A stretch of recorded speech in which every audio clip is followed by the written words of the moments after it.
My name is Lauren, and for 25 years, I believed something was quietly wrong with me as a mother. I believed the distance I felt with my son Ethan was my own failure, a coldness I couldn't explain even to myself. I never told anyone. Not my husband Michael, not my sister, not even my own reflection in the mirror at 3 a.m. I buried it so deep I almost forgot it was there. It started the night I gave birth at Baptist Memorial in Nashville, Tennessee. I remember the exhaustion, the bright lights, and my mother-in-law Barbara pacing outside instead of sitting beside me. I remember asking for my baby and the nurse hesitating for just a second too long before placing a bundle in my arms. Something felt off, but I told myself it was just the epidural, the exhaustion, the fear every new mother has. I let the feeling go. Barbara had spent 30 years building a chain of boutique hotels across the South, and she'd made it clear, long before I was even pregnant, that she needed a grandson to eventually run it. Hotels are a man's world, dear, she'd say, smiling like it was a compliment. I was 7 months along when she started referring to my unborn baby as him. I laughed it off. I had no idea what she was capable of. For 25 years, I raised Ethan as my own son. I loved him fiercely. That part was never a lie. But there was always a wall between us I couldn't name, a quiet sadness that lived under everything,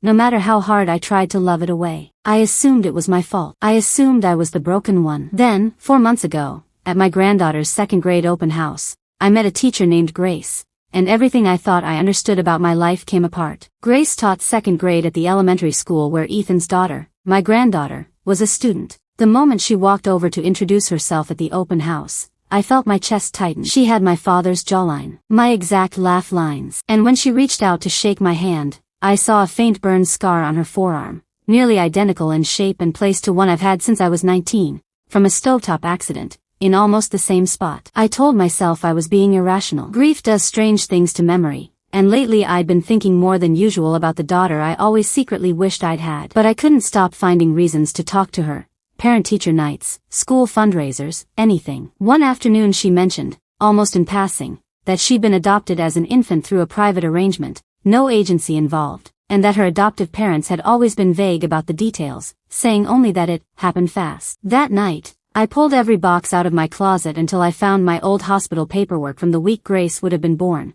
a date that matched almost exactly to when Barbara had taken newborn Ethan to visit family upstate for nearly 2 weeks, returning with a baby who felt subtly different to me in ways I could never articulate. The footprint on my discharge form didn't match anything in Ethan's baby book. I had kept that book for 25 years and never once compared it. I asked Grace, gently and without full explanation, if she'd consider a private DNA test with me. She agreed, mostly out of curiosity. 3 weeks later, sitting in my car outside the school, I opened the results on my phone. 99.98% probability of maternity. Grace was my daughter, my real daughter, the one who had vanished from my arms in a Nashville hospital room 25 years ago. I went to Barbara first. I needed to watch her face while she confirmed what I already knew. I sat her down at her own dining table, the same table where she'd once told me a proper heir mattered more than sentiment, and placed the DNA results in front of her. She didn't flinch. She didn't apologize. I did what was best for this family's future, she said, as if my daughter had been a line item in a business plan. She admitted, without much resistance,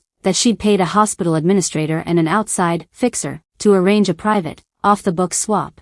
My healthy newborn daughter traded for the infant son of a young mother who'd been offered a large cash payment she desperately needed. No court, no paperwork that could ever be traced back to her name. I asked if Michael had known. Her eyes flickered toward the window before she answered, and that flicker told me everything before her words did. My husband had learned the truth 9 years earlier, after his father's stroke, when Barbara confessed it to him as a family matter that needed to stay buried. 9 years he had known. 9 years of birthdays, holidays, and quiet nights beside me, knowing exactly what his mother had stolen, and choosing silence. That evening, I asked Michael one question. Did you know? He didn't answer with words. He didn't have to. His silence was louder than any confession. I could have let it break me. Part of me wanted to. But I thought about Grace, grading spelling tests every night, never knowing her biological mother had been sitting 3 feet away from her at school functions for years. I thought about Ethan too, who deserved to know the truth of where he came from, because somewhere, his birth mother might still be wondering what happened to the son she gave up under pressure she never should have faced. This wasn't a private wound anymore. It was a crime, and I intended to treat it like one.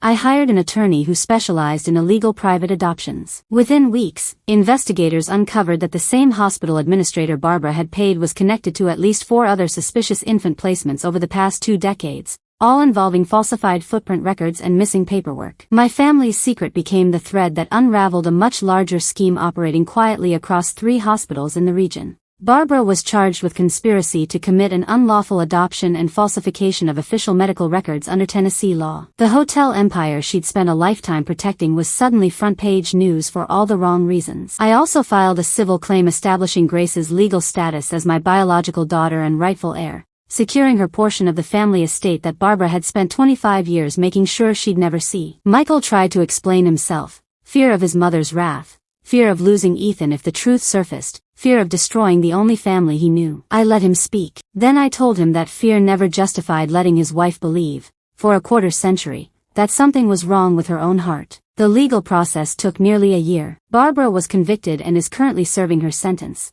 though her lawyers continue to appeal. I've stopped waiting on that outcome to feel whole. The real justice already happened the day Grace sat across from me at my kitchen table, called me Mom, for the first time, and let herself cry for 25 years she never got to have. Ethan struggled at first, grieving a version of his life he'd always believed was solid. But slowly, he and Grace found each other, not as strangers but as 2 people who'd both been quietly used in someone else's plan. Today, they call each other brother and sister without hesitation, and I finally got to watch my 2 children meet as adults, forming the family I always sensed was missing. Michael and I are separated now. Not out of hatred, I don't hate him, but I couldn't keep building a life with someone who chose silence over me, even once. He still sees both children regularly, slowly trying to earn back what 9 years of quiet cost him. As for me, I started a small nonprofit, funded partly through my share of the estate, helping other mothers search for children lost to illegal private adoption. Every family we reunite feels like reclaiming a piece of my own story. I spent 25 years believing something was wrong with my love. Now I know, my love was never the problem. It was simply waiting for